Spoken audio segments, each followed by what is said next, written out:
and we're still following up with our segments from this historical foundation of His Excellency Dr. Farouk Hosni. First of all, I would like to welcome our guest now.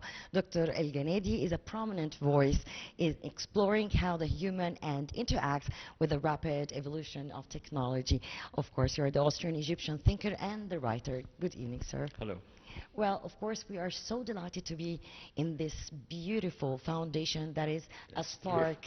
That was my feeling when I entered. Yes, you have this beautiful feeling, Exactly. this beautiful energy, let's say, Atmosphere, yeah, atmosphere and absolutely, energy. Of absolutely. course, this is one of a kind, and the idea itself is really respectable. First of all, we're going to speak about this place in your point of view. Well, it's a great feeling. I just felt comfortable.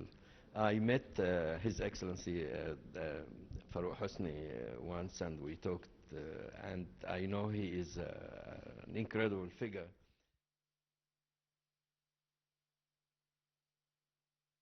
And the fact that he creates such a place is something which we have to be very thankful for.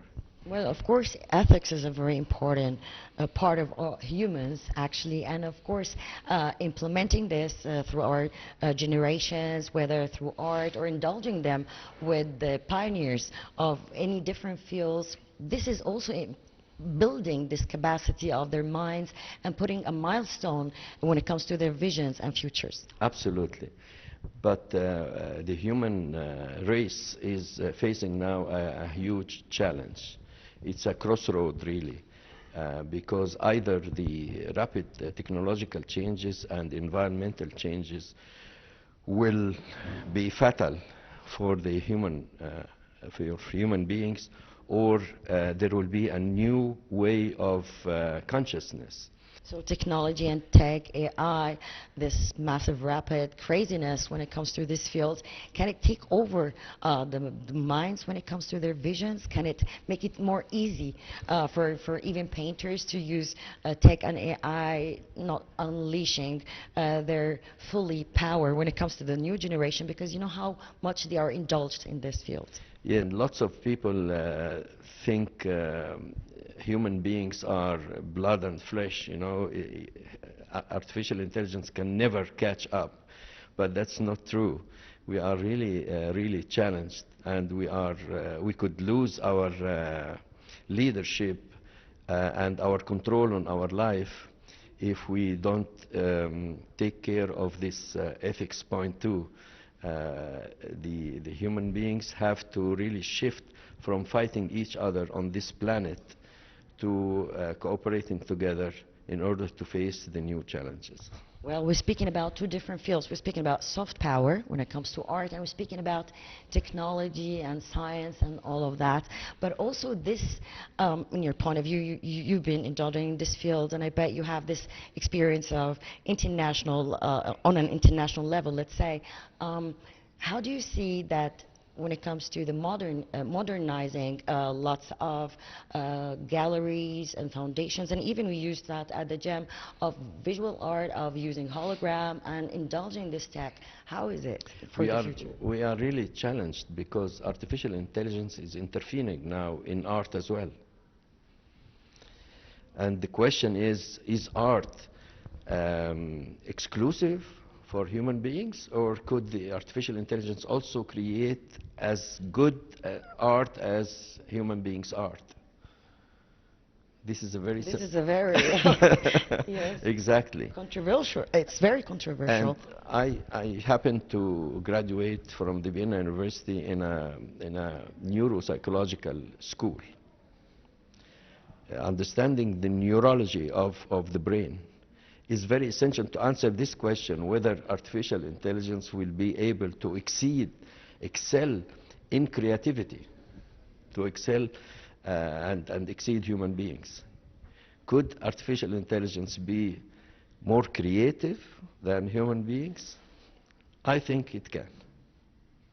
Well, and I have an explanation. 100%, yeah. I have an explanation for it. If you have time, I can explain it to you. Please do. Yes? Yeah.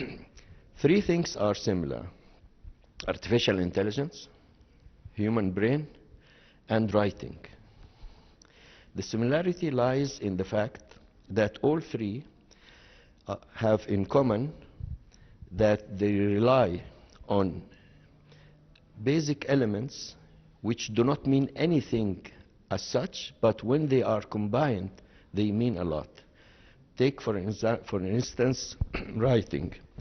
A or B or C don't mean as such anything, but a few letters together combine in a word which means something, and words together, a sentence, and so on and so forth.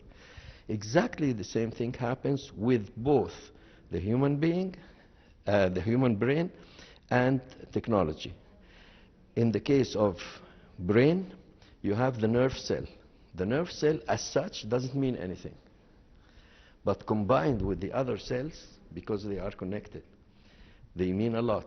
So 1,000 cells together mean you, the other 5,000 mean me, and etc., etc. In artificial intelligence, the principle is exactly the same. 0 and 1. 0 doesn't mean anything. 1 doesn't mean anything. But 0, 0, 0, 1 means something different from 1, 1, 1, 1, 0. So in all three, the combinations matter and make the meaning. Now, what does that mean for art, creativity, our issue? It means that complexity is the name of the game. Some people tell you thoughts. Yeah, okay, thoughts. But feelings are something different. No, feelings are not different. Feelings are only complicated thoughts. So it's always a matter of complication. You start from basic elements, which don't mean anything, and then with more and more complication, you move from words, thoughts, feelings, and so on and so forth. If the principle is the same, and if that happens in the human brain, it can happen in the computer, and that's the explanation. Wow. But can we say that, okay, emotions also, that's what's going to be the difference between the machines and humans, let's say? Oh yes, absolutely. Emotions are nothing else but complicated thoughts. You say, I love somebody. I ask you, why do you love him? You say, I don't know, I just love him.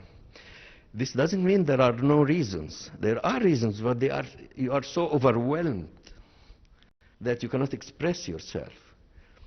But this love is nothing else but a complexity of little thoughts. So can we say like technology can take over, not thoughts, but this is related also to subconscious and movements, right? Yes. It's like a package when it comes to thoughts, and then interpreted into actions. Exactly. It's all a matter of complexity. Nowadays, there is a science which is called complexity science. It's becoming more and more important. Because our challenge in this age is the challenge of complexity. Single-minded and one-dimensional thinking has no chance. You have, as a human being of the 21st century, to think in complex. You have to be multidimensional. You have to be holistic. You cannot be just specialized. And the more the computer is able to think in a complex manner. So our challenge as human beings is to match that complexity. So in your long journey when it comes to writing and of course indulging with AI, how do you see the world turning now when it comes especially to the new generations and of course in different fields, let's say, because they're taking tech on a way which is making it easy for them more than the usage itself? Yes, in fact, I wrote my last book, the عصر الانفلات, which is published by دار العين للنشر, exactly because of that. My worry about my grandchildren, you know.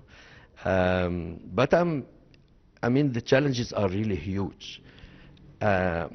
the challenges are not to be compared with any historic challenge, because at the age of discovering steam or discovering electricity, people always thought this is the end of the world, it cannot go further. But what is happening today is qualitatively different. The challenges we are facing now are unmatched in history because of these two things, the very rapid environmental changes and the very rapid accelerating development of technology. Now, when it comes to grandchildren and the next generations, in general, I'm optimistic. But the challenges are huge, and we have to work very hard to make their future better. So I think always your advice is not only use your minds, but also unleash your feelings, like as we see like in brushworks or something, paintings. This is also can not just release lots of like things you didn't even know that you have, but also it's kind of a getaway from this chaotic, digital chaotic chaos that we are living at, or just this chaotic world, busy world. So I think this is also a true advice for your grandchildren too. It is, but the issue is much deeper than that. It has to do with epistemology. Epistemology is the science of sciences. And we need to balance, because the Western science so far proved to be very good in controlling nature and making our life better, but at the same time it proved to be disastrous when it comes to environment and global issues. So for our grandchildren to have a good life in future, there must be somehow a solution between the empirical, analytical, logical science of the West and the holistic science of the East in some way or another. And I think this is going to be a crucial issue in determining the future of humanity. Well, of course, you know, this, when it comes to technology and AI, of course, it's uncontrollable. Let's say that's why even the government is so keen to put laws that limit or the digital usage of young generations less than 18. Yes and no. Yes, because it's very important. And no, because this is not the issue. And the issue is not to use technology. The issue is to involve in producing technology. And we are consumers of technology, and this is not enough. And the reason why we don't involve in developing the technology itself is that our concept of science is confused, because the religious people are called alim, and Zuwail, a chemist, is called alim as well. Both of them are important. Both of them have to be respected. Both of them are necessary, but you have to distinguish. You cannot use the same word, because it's not only a matter of words. Words reflect your thoughts, and your thoughts reflect your behavior, and our behavior is not one which produces technology, but only consumes technology. And one last advice for not just young generations, for all people who want to be or to turn out to change, shift career or something for this massive world, and also keep their humanity, emotions, and creativity. I refrain from advising. I don't see myself as an advisor. I see myself as someone who is sharing thoughts with others in order for all of us to find solutions. The solutions I don't have. But this kind of experience that you had, Doctor, of course, around the world, how important this cultural exchange, mind exchange, kind of experience that you had, Doctor, of course, around the world, how important this cultural exchange, mind exchange, experience exchange, let's say? It's so important because of what we said before, multidimensionality. Narrow-mindedness doesn't work in our today's world. So what if, like, you want to advise someone, since Again? you're... Yes, I like your experience today. This can be an advice, how often people could go to such artwork places and Oh yes, and you can't forget about everything. you can't have enough of them.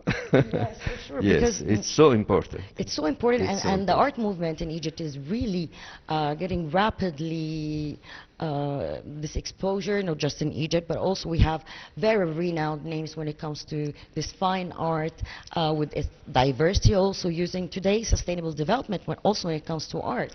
Look, the Egyptian could be not well enough educated, could be poor, could be anything, but the Egyptian is a magnificent human being. Uh, he has really the history in him or in her, and has really a huge capacity to create and enjoy art. Well, Doctor, of course, that was a pleasure. The Austrian Egyptian thinker and writer, Dr. Mansour El Ganady. It's a pleasure, sir, and It's that my was pleasure. very informative. Thank you so Thank you much. very much. And we're still following up with our segments.